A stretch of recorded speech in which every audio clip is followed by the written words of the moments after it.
Dari lantai dasar Sentral Bisnis Jakarta Islamic Center Radio JC, Suara Peradaban Islam Jakarta. Assalamualaikum warahmatullahi wabarakatuh. Alhamdulillahirrabbilalamin.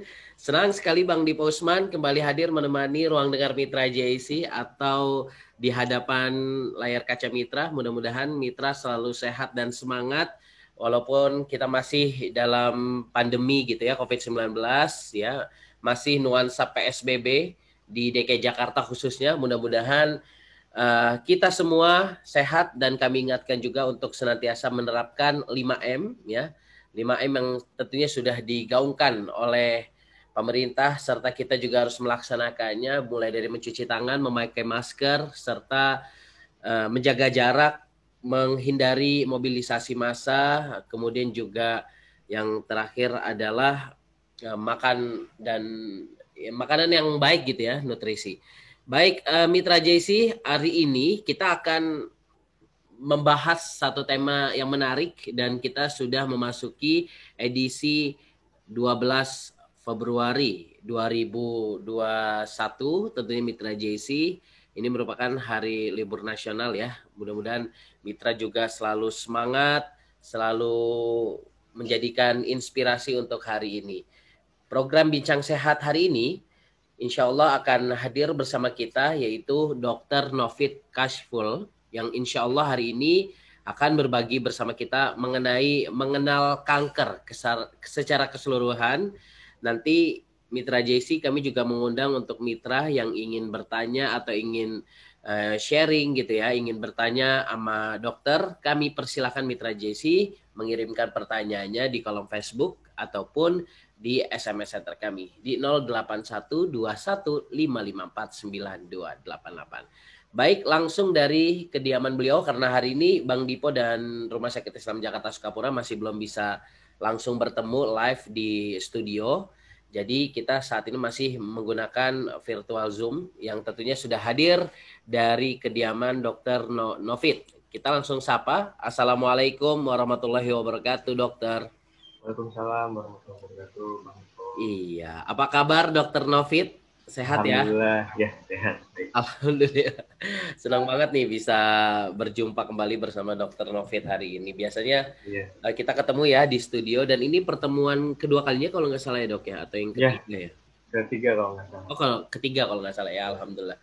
Baik, dokter, hari ini kita akan membahas mengenal kanker gitu secara keseluruhan.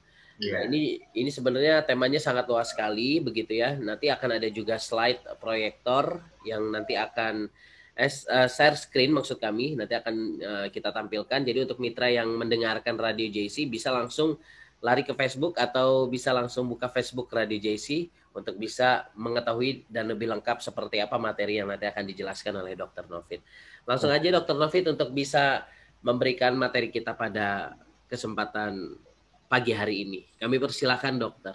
Ya, baik Bang Diko, terima kasih. Ya, para pendengar JIC, seperti yang kita ketahui, penyakit kanker adalah menjadi beban kesehatan ya di dunia ya.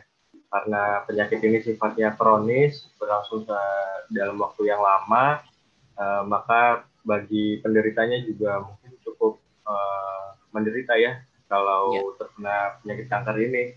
Nah, penyakit kanker ini penyebabnya bermacam-macam, mulai dari genetik atau keturunan sifatnya, ada gen yang diturunkan dari orang tua atau dari nenek ke penderita, atau yang kedua gaya hidup, entah itu konsumsi makanan, entah itu faktor pekerjaan dan lingkungan, karena ada lingkungan pekerjaan yang berbahaya yang dapat memicu kanker. Seperti itu Bang Diko. Iya. Untuk lebih jelas saya mulai materinya ya, share screen ya. Iya. Ya, kanker. Kenapa kanker yang saya pilih? Iya. Nah, karena kanker ini dapat menimpa semua orang Bang Diko, tidak terkecuali. Ya. Lalu kanker dapat menimpa golongan umur juga semua, dari anak kecil, anak bayi yang baru lahir juga bisa kena kanker. Lalu kanker dapat menimpa pada setiap bagian tubuh kita, mulai dari kulit, organ dalam juga bisa, seperti paru-paru, usus, seperti itu. Mata juga bisa. Lalu yang biasanya yang terakhir paling sering adalah kanker menimpa di orang-orang usia di atas 40 tahun, seperti itu. Nah, setelah kita tahu kenapa yang kita bahas itu kanker, lalu kita masuk, kanker itu apa sih? Nah, kanker adalah penyakit akibat pertumbuhan tidak normal dari sel-sel jaringan tubuh yang berubah menjadi sel kanker. Jadi awalnya sel-sel tubuh kan kita tiap ada siklus regenerasi, Bang Dipo, sel-sel yang sudah tua yang harus diganti oleh sel yang baru, seperti itu Bang Dipo. Nah, tapi sel-sel jaringan nih ada yang tumbuhnya nggak normal, maksudnya harusnya dia belum waktunya ganti, dia udah bikin sendiri. Nah, yang dibikin itu juga selnya sel-sel yang harusnya nggak ada di tubuh kita, tapi dia malah buat gitu. Nah, dalam perkembangannya, sel-sel kanker ini dapat menyebar ke bagian tubuh lainnya, sehingga dapat menyebabkan kematian. Mungkin awalnya, bagi perokok misalnya ya, awalnya kankernya di paru-paru. Tapi karena sel-sel itu kan adanya banyak ya Bang Dipo, bisa menyebar lewat peredaran darah, bisa menyebar lewat peredaran limfa. Jadi misalnya awalnya sel kanker ada di paru, karena dia ikut di peredaran darah, bisa sampai ke otak. Biasanya kalau yang bahaya sudah sampai ke otak. Nanti ada gangguan sistem saraf pusat ya Bang Dipo. Nah, dan yang terakhir adalah kanker bukan penyakit menular. Jadi jangan dijauhin kalau orang yang derita kanker itu harus support kita karena penyakit ini cukup berat untuk mereka. Nah, penyebabnya macam-macam Bang Diko. Penyebab kanker belum dapat dipastikan, tapi secara pasti seperti itu. Namun diketahui ada beberapa faktor yang dapat meningkatkan resiko terjadinya kanker. Hasil penelitian dan studi juga menyatakan dengan jelas bahwa sebagian besar dari timbul kanker dapat disebabkan oleh gaya hidup yang tidak sehat, Bang Diko. Nah, yang dimaksud dengan gaya hidup yang tidak sehat adalah kebiasaan makan yang tidak seimbang. Ya. Bukan makan boleh tapi ya seimbang antara karbohidrat, protein, lemak, itu. Kebiasaan merokok ini juga. Ini yang paling sering sih menyebabkan kanker paru-paru seperti itu. Lalu berganti-ganti pasangan seksual. Nah ini kenapa? Karena ada salah satu kanker yang disebabkan oleh virus, Bang Dipo. HPV, Human Papilloma Virus. Itu salah satu faktor resikonya adalah berganti-ganti pasangan. Misalnya laki-laki dia ada HPV, Human Papilloma Virus, dia berganti-ganti pasangan. Nah, dia menularkan ke banyak wanita. Nah, banyak wanita itu berisiko terkena kanker serviks, kanker leher rahim.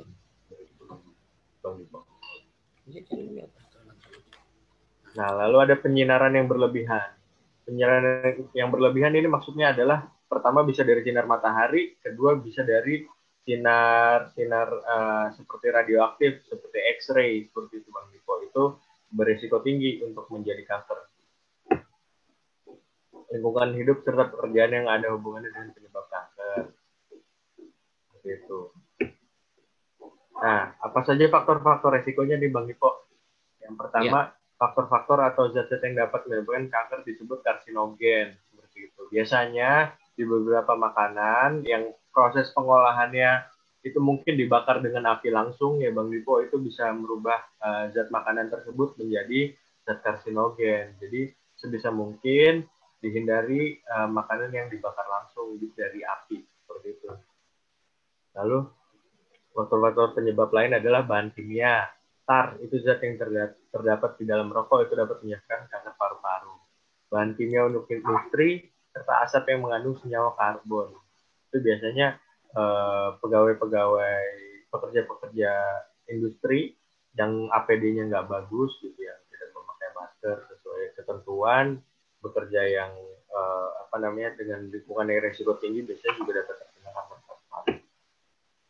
Nah ini kandungan dalam rokok banyak sekali, bukan hanya tar, masih ada zat-zat lain yang dapat menyebabkan kanker.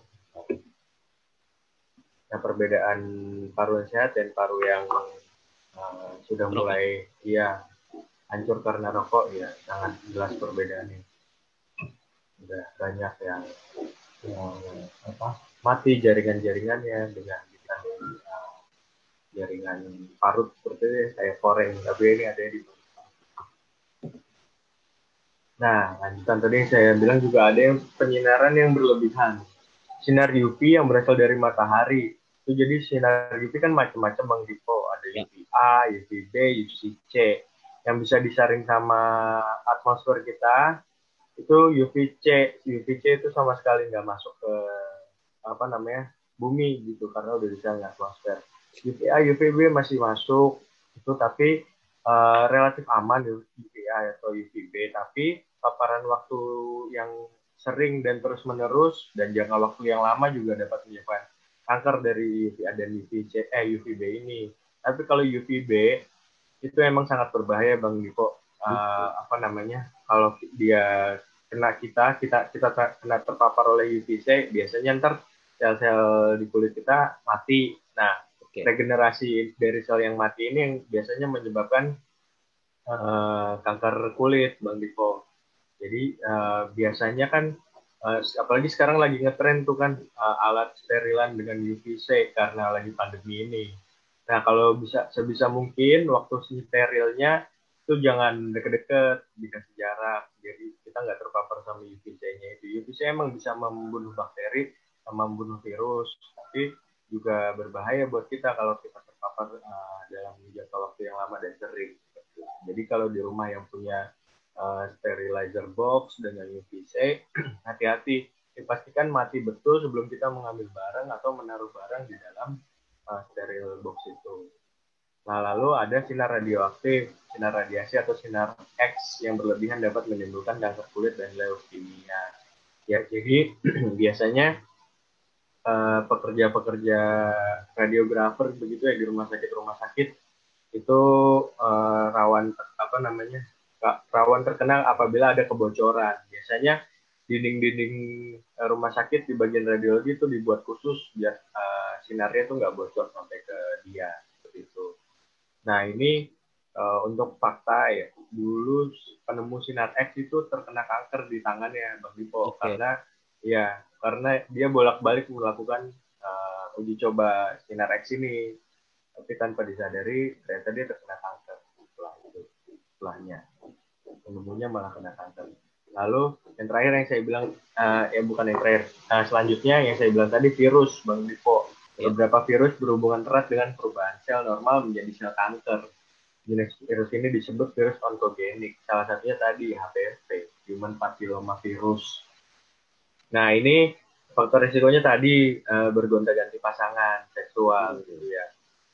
Jadi misalnya ada satu perempuan atau satu laki-laki yang sudah tertular HPV, itu berganti-ganti pasangan, nah itu bisa berpotensi menularkan virus itu. Dan kalau virus itu sudah menginfeksi orang tersebut, nah orang tersebut berpotensi untuk terkena kanker. Kalau perempuan biasanya kanker leher rahim ya.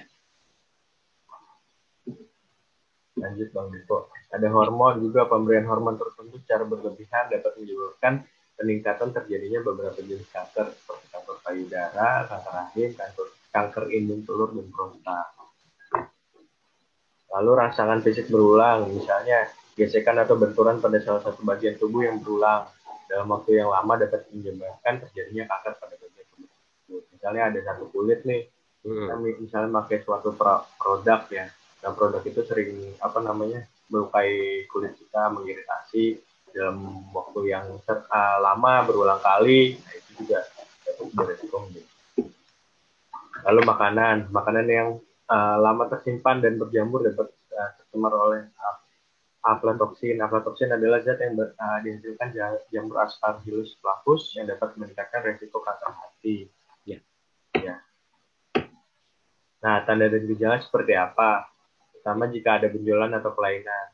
Nggak harus benjolan sih Bang Diko, karena ada yang namanya kanker darah. Kanker darah itu nggak ada benjolan biasanya. Tapi kalau kanker darah tidak ada benjolan ya dok ya? Iya, kanker darah biasa ditandai dengan gangguan-gangguan sel-sel darah seperti itu. Iya. Tapi kalau kanker yang lain memang biasanya ada benjolan. Tapi kalau di organ dalam kan biasanya nggak terasa tuh ada benjolan. benjolan. Betul. Nah itu juga biasanya butuh pemeriksaan penunjang, mungkin ronsen, mungkin CT scan seperti itu. Jika ada benjolan atau kelainan walaupun tidak dirasakan mengganggu, perlu diwaspadai dan dicurigai sebagai kanker sampai terdapat bukti kalau itu bukan kanker. Biasanya pemeriksaannya benjolannya itu diambil sampel, diambil sedikit, dimasukkan ke laboratorium patologi anatomi. Nanti setelah itu kita tahu itu tumornya ada sel ganesnya atau enggak, sel kankernya atau enggak, atau tumor biasa.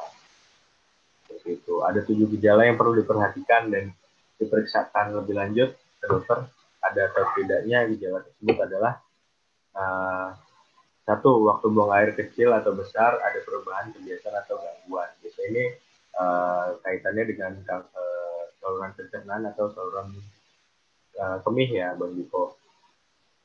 Mungkin kalau BAB-nya, biasanya kalau kanker usus ya BAB-nya ada perubahan. Misalnya BAB-nya seperti kotoran kambing kecil-kecil bulat-bulat itu wajib dipertanyakan karena normalnya PSS manusia tidak seperti itu. Terus apabila berkemihnya mungkin bercampur darah atau berkemihnya susah, anyang-anyangan rasanya, nah itu patut dicurigai juga walaupun selain kanker saluran kemih, ada juga faktor-faktor lain yang menyebabkan hal tersebut seperti batu saluran kencing, infeksi saluran kencing seperti itu. Tapi kalau laki-laki biasanya untuk saluran kencing itu yang sering yang sering terjadi kanker adalah kanker prostat. Jadi pembesaran prostat, biasanya pada laki-laki di atas 40 tahun, awalnya pembesaran prostat jinak, tapi karena nggak pernah diperiksain, mungkin penanganannya telat, berubah menjadi prostat seperti itu. Lalu alat pencernaan terganggu dan susah menelan, ini kaitannya mungkin di kanker kerongkongan ya, kanker tenggorokan, karena biasanya orang-orang yang merokok tidak selalu kanker paru, bisa kanker lidah, kanker mulut, ya kanker paring, kerongkongan juga bisa. Lalu suara serak dan batuk yang tidak sembuh-sembuh, itu berarti sudah ada gangguan di saluran. Dan itu berapa waktunya, berapa lama itu dok? Biasanya progresivitasnya kan lama kanker, biasanya menahun mas. Kalau menahun nggak sembuh-sembuh, biasanya diperiksakan. Mungkin harus dilihat secara keseluruhan. Lalu payudara atau di tempat lain yang ada benjolan tumor. Kalau perempuan memang paling sering kanker payudara sama kanker leher rahim. Nah, ada tipsnya. Jadi ada yang namanya sadari atau periksa payudara sendiri. Jadi itu untuk ibu-ibu atau wanita di luar sana memang disarankan untuk sering melakukan teknik sadari ini untuk screening ya. Kalau nanti memang di payudara kita ada benjolan-benjolan yang tidak normal, karena kan di payudara juga ada kelenjar payudara buat ibu yang menyusui. Biasanya juga itu kalau aktif ukurannya agak besar, jadi sering rancu dengan benjolan yang lain. Nah, tapi kalau terdapat benjolan yang lain, segera periksakan ke dokter untuk mengetahui itu benjolan atau tumor yang masih jinak atau tidak, karena penanganannya beda. Lalu andang-andang atau tai lalat yang berubah sifatnya menjadi makin besar atau makin gatal atau nyeri. Biasanya tai lalat kan kita punya dari lahir ya. Nah tapi itu harus dilihat juga itu makin membesar atau enggak. Itu ada keluhan atau enggak di kemudian hari. Misalnya tai lalat dari kecil, waktu kita beranjak dewasa, ukurannya makin membesar. Kok teksturnya berubah. Misalnya tadinya sejajar kulit, kok ini makin meninggi gitu. Ya, makin meninggi, makin besar, terasa nyeri atau terasa gatal atau kadang ada luka di tai lalatnya, itu harus diperiksakan ke dokter. Itu apakah ada perubahan ke arah keganasan atau kanker seperti itu. Ya, lalu darah atau lendir yang abnormal keluar dari tubuh, misalnya pada perempuan ada perdarahan lewat jalan lahir di luar siklus menstruasi biasanya. Nah itu diperiksakan juga apakah itu gangguan hormonal, apakah itu memang ada gangguan di organ kewanitaan yang mengarah ke kanker. Adanya koreng atau borok yang tak sembuh-sembuh di kulit, nah itu kanker kulit biasanya saya bilang. Nggak harus bentuknya seperti koreng, meskipun awalnya bisa mungkin seperti luka lecet biasa tidak sembuh-sembuh. Kalau bentuknya seperti koreng tuh kalau sudah kronis, sudah menahun ya. Kalau awal-awal biasanya seperti luka lecet, basah, bernanah tapi nggak sembuh-sembuh. Itu patut dicurigai ke kanker kulit. Nah ini perbedaan tumor ganas, tumor jinak. Yang untuk foto yang anak kecil ini tumor ganas. Oke. Karena bentuknya sudah apa namanya kronis ya, sudah menyebar kemana-mana, nggak hanya di pipi, kita bisa lihat ada di mata juga. Jadi kanker menyebar. Tapi dari kedua gambar ini dokter apakah memiliki kanker yang sama gitu, jenis kanker yang sama? Kalau itu harus dibuktikan dengan pemeriksaan laboratorium patologi anatomi, Mas. Karena kanker beda-beda. Ada misalnya di kulit ya, ada kan ada beberapa lapisan kulit. Nah itu mungkin hanya lapisan tertentu yang kena kanker. Ya. Jadi untuk jenis memang butuh pemeriksaan laboratorium. Kanker payudara seperti itu. Awalnya ciri-cirinya biasanya ya kalau paling awal adalah benjolan, mungkin disertai nyeri, perubahan kulit di payudara, seperti kulit jeruk, seperti itu, ya kan? Kemerahan seperti kulit jeruk, ya, kulit yang di payudara yang terkena, terus atau ada luka, terus lukanya seperti menarik kulit sekitarnya, kayak gitu. Jadi kayak mengkeret gitulah. Nah, itu patut dicurigai sebagai kanker payudara. Walaupun nanti diagnosa pastinya tetap untuk pemeriksaan penunjang laboratorium. Kanker mulut untuk orang-orang yang biasanya rokok, kanker mulut juga. Ini kanker kulit yang saya bilang, kalau awal nggak selalu seperti koreng hitam-hitam gitu, bisa lukanya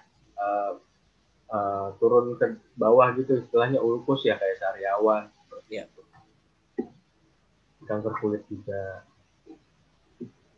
kanker lidah biasanya orang-orang. Nah, yang saya bilang kanker paru, kanker apapun biasanya menyebar ke bagian-bagian tubuh lainnya, karena sel-sel itu juga ikut terbawa di saluran peredaran darah. Jadi bisa misalnya dia dari awalnya paru pernah terbawa oleh aliran darah sampai ke otak, sampai ke mulut gitu. Nah ini pemeriksaan penunjang beberapa jenis kanker letaknya tersembunyi dalam tubuh yang saya bilang tadi, nggak semua tuh ditandai dengan benjolan, dengan tumor seperti itu. Ada yang tersembunyi juga, sedikit sekali memberi gejala, sedangkan jenis lain dapat terlihat dengan lebih mudah. Dengan kemajuan iptek dalam pemeriksaan, makin kanker makin mudah untuk ditemukan, untuk didiagnosa ya, pemeriksaan bisa dengan imaging, dengan kita misalnya lihat ada benjolan di otak atau di paru-paru, baru nanti kita pemeriksaan darah, ada marker-marker tumor tertentu yang bisa mendeteksi itu. Lalu salah satu pemeriksaan untuk screening tersebut antara lain ada tes swab di Papa Nicolau, Pap smear, itu buat kanker leher rahim. Nah ini biasanya mengerjakan dokter spesialis kandungan untuk mengambil sampel, nanti dikirim ke dokter spesialis patologi anatomi untuk melihat sel itu sel kanker. Nah, bagi yang ada kecurigaan, maka pemeriksaan yang dapat dilakukan adalah pemeriksaan sitologi ya, dan PA. Sitologi itu adalah diambil dari darah, dilihat selnya. Kalau PA itu adalah diambil jaringannya. Jadi misalnya ada benjolannya diambil. Nah itu pemeriksaan PA. Tapi kalau kita cuma mau ngambil dari darah, itu serologi, ya sitologi. Tes pertanda kanker dalam darah bisa juga yang saya bilang marker tumor, marker kanker, lalu ronsen, mamografi ini untuk kanker payudara, USG, endoskopi. Jadi kalau endoskopi itu peneropongan alat tubuh bagian dalam. Jadi dimasukinnya bisa lewat mulut, kayak gitu, masukin kayak teropong gitu loh, mulut biasanya buat lihat isi dalam saluran pencernaan. Ya. Gitu. Kolposkopi, peneropongan leher rahim, laparoskopi, peneropongan nogal perut, memotretkan lapisan-lapisan tubuh dengan MRI. Untuk pencegahannya, Sebagian jenis kanker dapat dicegah dengan kebiasaan hidup sehat dan menghindari beberapa jenis faktor penyebab kanker. Ya. Seperti misalnya kurangi makanan berlemak yang berlebihan. Lebih banyak makanan yang berserat untuk memperlancar saluran pencernaan, biar saluran pencernaan kita kerjanya bagus, nggak terlalu berat. Lalu lebih banyak makan yang banyak mengandung vitamin A, vitamin C, dan sayuran berwarna. Mengurangi makan makanan yang diawetkan karena pengawet juga bisa menjadi zat karsinogen bagi tubuh kita. Membatasi minuman alkohol itu biasanya nanti kaitannya dengan hati ya, hepar ya. Kurangi makan berlemak, banyakin sayur dan buah, hindari alkohol, sama kurangi makan diawet. Lalu hindari dari hubungan seksual yang apa namanya? Yang dilarang. Yang dilarang ya, gitu ya. Bergonta-ganti pasangan itu nggak boleh karena bisa salah satunya menyebabkan dari kebiasaan merokok. Bagi perokok berhenti sekarang, jangan dikurang-kurangin. Kalau dikurang-kurangin bisa nambah, langsung stop aja. Stop. Iya. Nah, upayakan kehidupan seimbang dan sebisa mungkin dari stres. Tapi kalau menjadi stres ini susah ya. Tiap orang punya stresnya sendiri-sendiri. Tinggal kita bagaimana menangani stresnya aja. Kalau hindari mungkin susah. Cuma yang paling benar kita harus menyikapi stres kita tuh dengan misal kita punya hobi apa gitu buat menghilangkan stres itu. Periksakan kesehatan secara berkala dan teratur. Nah, ini juga penting karena biasanya kanker-kanker itu ketahuan kalau udah stadium lanjut, Bang Dipo. Udah menyebabkan keluhan yang mulai dirasa mengganggu. Biasanya telat. Kayak gitu. Makanya disarankan untuk periksa dulu. Nah, untuk pengobatan kanker pada dasarnya sama, yaitu salah satunya adalah kombinasi beberapa prosedur. Bisa kalau ada tumor, bisa awalnya dioperasi, setelah operasi bisa radioterapi atau kemoterapi seperti itu. Pemakaian obat-obatan pembunuh sel kanker ini saya bilang dari kemoterapi. Kalau radioterapi di sinar. Cancer kemoterapi biasanya gitu, badannya nyeri-nyeri, ya, terus kebotakan, itu paling parah. Yang paling sering dirasa tuh mual, muntah di dalam makan, itu biasanya paling sering. Ya. Peningkatan daya tahan tubuh, imunoterapi, pengobatan hormon, kalau memang masalahnya di hormonal, hasil pengobatan terutama tergantung pada stadium atau tingkatan kanker. Saya bilang biasanya orang-orang datang telat sudah stadium yang lanjut ya, maksudnya sudah cukup lama kanker itu ada dalam tubuh. Lalu lebih dini kanker ditemukan dan diobati dengan cepat dan tepat, maka lebih besar kemungkinannya kanker itu dicegah ke arah yang lebih buruk, seperti itu, Bang. Ya. Nah, kita masuk yang lebih spesifik ya. Jadi kan secara umum. Yang pertama saya mau bahas kanker leher rahim. Nah, kanker leher rahim pada stadium dini sering tidak menunjukkan gejala, ya Bang Niko. Nah, gejala dan tanda yang mungkin timbul adalah yang pertama perdarahan, sudah senggama atau tidak ada senggama juga bisa terjadi perdarahan di luar masa menstruasi kalau yang masih menstruasi. Lalu keluar keputihan atau cairan encer dari vagina. Perdarahan sesudah mati haid atau menopause juga bisa. Pada tahap selanjutnya dapat keluar cairan kekuning-kuningan berbau dapat bercampur dengan darah juga. Nah, lokasi kanker leher rahim yaitu di bagian serviksnya itu di leher rahim sesuai namanya. Nah, faktor resikonya menikah atau memulai melakukan hubungan seksual pada usia muda juga bisa karena belum siap organ-organnya seperti itu berisiko. Nah, itu merupakan faktor resiko yang utama. Makin muda seorang melakukan hubungan seksual, makin besar resikonya untuk terkena kanker leher rahim. Berdasarkan penelitian, wanita yang melakukan hubungan seksual pada usia 17 tahun ke bawah mempunyai resiko 3 kali lebih besar daripada yang menikah di usia di atas 20 tahun. Lanjut, seperti yang saya udah bilang di awal tadi, sering bergonta-ganti pasangan seksual. Penyakit yang ditularkan melalui hubungan seksual mempermudah timbulnya kanker leher. Pencegahan, dianjurkan untuk berperilaku hidup yang sehat. Hidup sehat diantaranya adalah tidak merokok. Wanita perokok mempunyai risiko 2 kali lebih besar daripada wanita yang tidak merokok. Penelitian menunjukkan bahwa dalam lendir wanita perokok dapat ditemukan zat-zat yang terkandung dalam rokok itu tersebut. Zat itu berbahaya dalam tubuh, termasuk salah satu lainnya juga bisa. Nah, jaga kebersihan. Kanker leher rahim lebih jarang ditemukan bila kebersihan daerah kewanitaannya dijaga dan suaminya dihitan. Karena kalau kita hitan, kita bersih, buang nipong, nggak ada sisa-sisa kotoran yang tertinggal di kulit-kulit. Lalu makanlah makanan yang berwarna hijau, misalnya sayur-sayuran, buah-buahan. Nah ini untuk deteksinya bisa pap smear yang saya sudah singgung tadi di awal. Pap smear berasal dari kata Penepulu, itu nama ahlinya ya yang mempelopori pemeriksaan ini pada tahun 43. Dasar pemeriksaan ini adalah memeriksa sampel yang terlepas dari suatu permukaan tubuh, bulir atau neoplasma. Neoplasma itu adalah tumor. Pap smear mudah dikerjakan, biasanya di puskesmas juga bisa. Tidak menimbulkan rasa sakit dan dapat dilakukan berulang kali. Pap smear dilakukan pada wanita yang sudah menikah atau sudah melakukan sedama, karena alatnya itu memang tujuannya untuk membuka saluran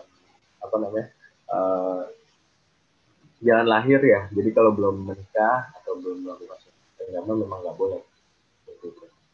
Lakukanlah pemeriksaan pap smear sekali setiap tahun atau sesuai petunjuk dokter. Jadi nanti ada kayak alat untuk buka jalan lahir, kita teropong nih, kita lihat leher lahirnya. Nanti dengan sikap itu ada brush gitu, seperti yang kalau kita swab gitu. Ntar kita ambil sampelnya dari leher lahir, lalu diberi. Seperti ini, ada brush. Seperti kita swab nasofaring sama, cuma ini bentuk daerahnya beda, ini di daerah.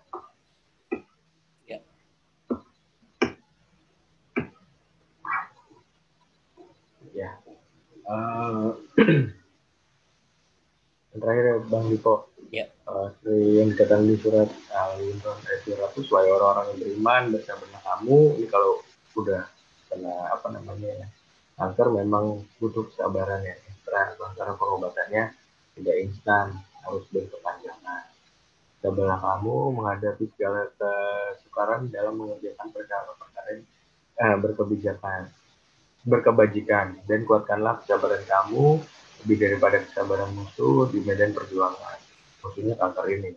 Dan bersedialah dengan kekuatan pertahanan, serta bertakwalah kamu kepada Allah supaya kamu mendapat kesembuhan. Karena memang perjuangan melawan kanker tidak mudah. Banyak juga yang gugur dalam berjuang untuk melawan kanker sampai akhirnya meninggal dunia. Banyak juga tapi yang sembuh. Semangat menghadapi ya. Jadi kalau memang sudah didiagnosa oleh dokter kanker dan sudah direncanakan terapi apa saja untuk mengobatinya, saran dari saya diikuti. Walaupun memang pasien punya hak atas dirinya sendiri, tapi kalau memang dokter sudah menyarankan, mungkin dibiarkan, karena itu untuk kebaikan diri kita sendiri, seperti itu.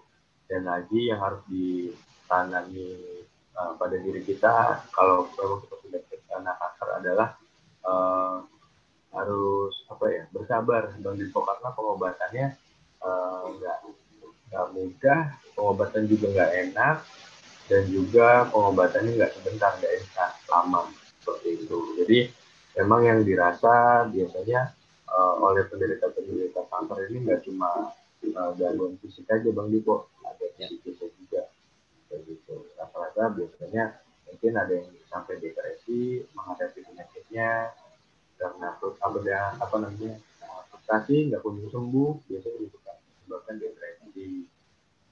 Biasanya kalau sudah depresi juga nutrisi kurang terjaga, nafsu makan kurang, Padahal makan makanan yang baik, makan makanan yang bagus juga sangat berpengaruh dalam proses penyembuhan seperti itu.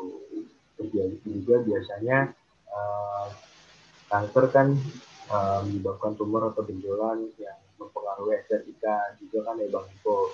Nah biasanya juga karena pengaruh estetika itu juga pasien juga biasanya depresi juga kanker kulit misalnya munculnya di muka kan mempengaruhi estetika itu biasanya mereka uh, apa namanya khawatir sampai mungkin bisa terjadi depresi.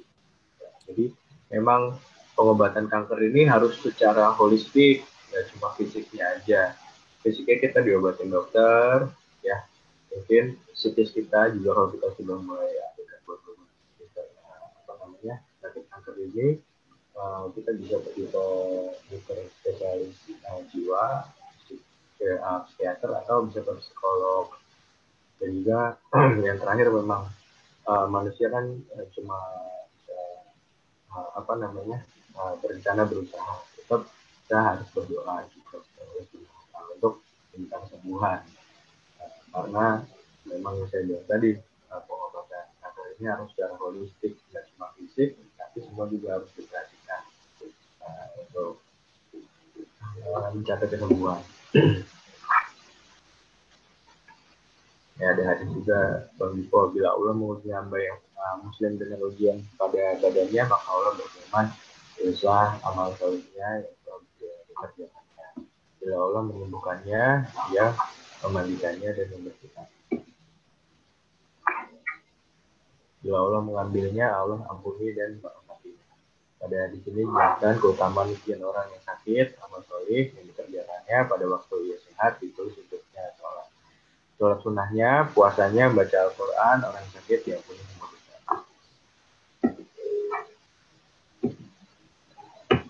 Ya, mungkin itu aja dari saya Bang Dipo. Baik. Materinya semoga bermanfaat buat para pendengar ya Bang Dipo. Amin ya Rabbal Alamin. Terima kasih Dokter Novit. Dokter Novit boleh di close untuk share screen-nya. Ya. Biar terlihat jelas gambar kita. Baik, terima kasih Dokter Novit sudah menyampaikan tema kita hari ini yang begitu luar biasa. Ini berkaitan juga dengan kanker secara keseluruhan. Nampaknya setelah kita melihat tadi Mitra JC, kalau mungkin Anda yang saat ini melihat kami melalui Facebook begitu dan kita tampilkan juga di layar, nampaknya kita mulai tersadar ya, akhirnya hidup sehat begitu itu salah satu hal yang dapat mencegah kanker ya, mulai dari tidak merokok, kemudian juga makanan-makanan yang sehat, olahraga yang teratur ya, dan tadi juga yang amat sangat penting gitu ya, free sex itu apa nggak boleh gonta-ganti pasangan seperti itu ya. Ini juga akan menyebabkan kanker. Banyak sekali penyebab ataupun dari kanker itu sendiri, gejala-gejala yang tadi sudah disebutkan juga oleh Dokter Novit, itu kalau misalnya Mitra JC sudah mulai ada gitu ya, itu segera dibawa ke dokter. Jangan sampai ketika sudah masuk ke tahap yang berbahaya begitu, nah itu baru langsung ke dokter dan akhirnya malah terjadi hal-hal yang seharusnya tidak diinginkan oleh kita semua. Baik Dokter Novit, karena memang waktu kita juga sangat singkat sekali, kurang lebih 45 menit ke depan, dan beberapa pertanyaan Mitra JC juga insya Allah kita akan jawab di lain kesempatan. Tapi sebagai pelengkap deh dok, dari ada 3 atau 4 yang sudah bertanya gitu melalui SMS center kami, dokter boleh bisa menjawab satu pertanyaan yang kita pilih dari tim kami. Ini dari Mbak Lala. Assalamualaikum warahmatullahi wabarakatuh. Ya, selamat pagi Bang Dipo Usman. Saya menderita kanker paru-paru stadium 3C. Saya mau tanya dok, seberapa besar kesempatan hidup dan seberapa besar kesempatan sembuh serta pengobatan apa saja yang bisa dilakukan dalam stadium tersebut. Tadi ada kan kalau kanker kan banyak banget ya dok ya. Mungkin hampir seluruh yang ada di tubuh kita tuh kayaknya ada kanker begitu ya. Ada bisa dikatakan kanker kalau memang ini. Nah, ini salah satunya kanker paru. Nah, kalau kanker paru itu seberapa besar dok untuk bisa sembuhnya begitu? Iya. penyintas dari kanker paru-paru juga banyak ya. Jadi tetap semangat untuk mbaknya. Kemungkinan untuk sembuh juga masih terbuka ya, masih apa namanya sangat mungkin seperti itu. Asal anjuran dokter tetap diikuti. Misalnya pengobatan banyak seperti yang saya bilang, ada radioterapi, ada kemoterapi. Nah itu apa namanya pilihan-pilihan yang dapat kita lakukan untuk melawan kanker tersebut. Intinya adalah sama. Inti dari semua pengobatan itu adalah sama, yaitu membunuh sel kanker dan mencegah penyebarannya. Ya. Nah, seperti itu. Jadi saya nggak bisa menyarankan yang terbaik apa, apakah itu radioterapi atau apakah itu kemoterapi, karena memang saya tidak apa namanya kompetensi saya sebagai dokter umum memang belum sampai seperti itu. Saya cuma bisa menyampaikan saran-saran pengobatan saja. Kalau kanker paru biasanya mungkin bisa dilakukan radioterapi atau kemoterapi sesuai anjuran dengan dokter spesialis yang jadi penanggung jawab pasien tersebut, karena pertimbangannya banyak untuk pemilihan terapi seperti itu. Jadi kalau memang dokternya menyarankan untuk memberikan terapi A dibandingkan terapi B, saran saya diikuti saja, karena itu sudah melalui pertimbangan yang sangat mendalam. Karena memang sebelumnya adalah kita sebelum dapat terapi biasanya di screening dulu nih Bang Dipo, di pemeriksaan darah lengkap, ya kan, diperiksa ronsen segala macam. Kalau dilihat juga CT scan kayak gitu. Kalau aman, nah biasanya dokter menyarankan suatu pengobatan yang paling aman untuk apa namanya pasien, ya gitu. Jadi misalnya manfaatnya nih tinggi, tapi itu nggak aman buat pasien gitu. Biasanya itu jarang dipilih. Biasanya itu mungkin pilihan terakhir. Nah, tapi ada nih yang lebih aman, tapi manfaatnya bertahap sedikit-sedikit. Nah, itu biasanya yang lebih dipilih. Karena kita ada istilahnya tuh di kedokteran kita tuh ada kode etik, yaitu do not harm, nggak boleh menyakiti pasien seperti itu. Jadi yang dipilih yang lebih aman, yang lebih nggak menyakiti pasien, walaupun progresivitas pengobatannya itu perlahan-lahan ya, kayak gitu. Jadi kita nggak mau ambil yang langsung mujarab, tapi kita malah menyebabkan pasien itu membahayakan diri pasien seperti itu. Oke, baik. Artinya memang harus konsultasi lebih jauh lagi sama dokter, begitu ya. Apapun yang disampaikan, yang ini akan memberikan kebaikan buat si pasien, itu harus segera dijalankan. Dok, terakhir sebelum kita tutup, kalau misalnya seseorang itu terkena kanker seperti itu, ada ciri-ciri gitu di dalam tubuhnya, ada tumor dan lain-lain, kemana kita harus ke dokter kita periksakan? Mungkin kalau di rumah sakit kan kalau IGD akan ditangani langsung oleh dokter umum atau bisa ke klinik umum. Nah, kalau di spesialisnya ini yang menangani masalah kanker, apakah bedah Pak spesialis bedah atau sesuai dengan keluhan dari yang kita sakit gitu atau penyakit yang dirasakan gitu? Biasanya apa gini Mas? Biasanya tergantung dari lokasi kankernya tersebut ya. Misalnya kanker payudara. Nah, itu mungkin kita bisa pergi berangkat ke dokter spesialis bedah onkologi, bedah khusus kanker seperti itu Mas. Nah, nanti setelah dari bedah onkologi, biasanya ntar dirujuk ke dokter spesialis lainnya untuk terapi lanjutan setelah kanker. Mungkin bisa radioterapi atau apa namanya kemoterapi. Kalau memang kita kebingungan harus berangkat ke dokter yang mana, mungkin kita awal bisa ke dokter umum terlebih dahulu. Nanti dokter umum yang merujuk pasien. Ini harus ke dokter yang mana seperti itu. Jadi kita kebingungan, baiknya mungkin ke dokter umum dulu. Atau biar dokter umum yang mengarahkan. Ini harus berangkat misalnya ke dokter bedah onkologi, ya seperti itu. Atau misalnya di kanker darah. Jadi itu kan bukan ranah dokter bedah kan, karena kita nggak bisa bedah apapun di darah, bisa berangkat nanti ke dokter spesialis lain. Oke, baik. Artinya solusinya ini ya dok ya, baiknya ke dokter umum dulu, nanti akan diarahkan kalau seandainya Ya, kalau kita memang, kebingungan, ya kita iya. ke dokter umum dulu boleh, nanti kita diarahkan dari dokter umum tersebut harus bertemu dengan dokter spesialis apa.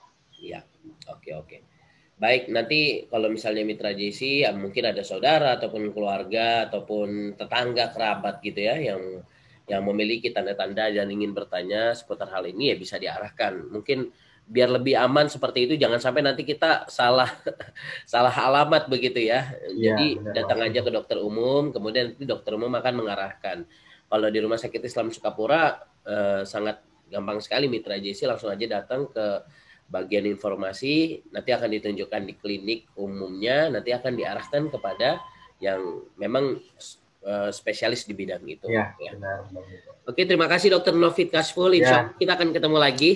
baik siap Bang Dito. Ketemu lagi dan insya Allah mudah-mudahan COVID selesai bisa jumpa di studio dan bisa Amin. siaran juga di Radio JC. Ya. Dan Mitra JC, terima kasih banyak atas kerjasama kita pada hari ini gitu ya, sudah mendengarkan Radio JC di frekuensi 107.7 FM, dan jangan lupa untuk saksikan kami juga di channel YouTube kami JC TV atau JC Channel, dan jangan lupa juga untuk saksikan di Radio JIC serta Facebook dan sosial media kami Radio JC. Terima kasih Dokter Novit sekali lagi.